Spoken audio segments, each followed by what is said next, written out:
Magbisaya ka na lang daw. Kayo nyo.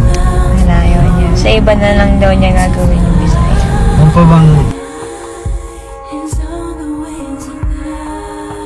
Sumiyak din. Yun nga sinasabi ko, diba? Pero, sorry guys, hindi kasi, ayaw niya kasi, diba? Ayaw niya kasi nung may ilaw pag nagde-drive. Pag naiwang nakabukas yung salamin dito, ngayon, ba't hindi mo sinasara? Sinasabi ko lang nga ni... Tsaka napanood ko yung movie natin. Para siyang ano, I Love You Since 1892 na modern. Dahil may time travel. Parang may loop, kumbaga. Parang ganun. Sa akin lang naman. Diba, yung I Love You Since 1892, yung sa Wattpad na binabasa mo.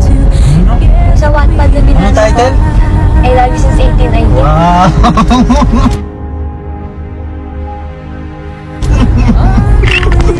Okay, bye-bye! Si directrice nga, di ba? Hindi natin na pag-uusapan na makakakuha tayo ng, di ba, marirecognize yung film. Yeah. Hindi natin na pag-uusapan. Guys, live with Best Actor Seth Gadelin. Sorry. Bakit? Totoo naman na Alam na nila yun.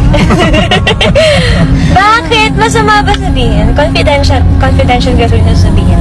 Hindi, masaya. Can you speak English? Yes. Very fluent in English. Basic. Ay, di ba nag-Italian ka sa ano? Liam Neal, futuro. Oh!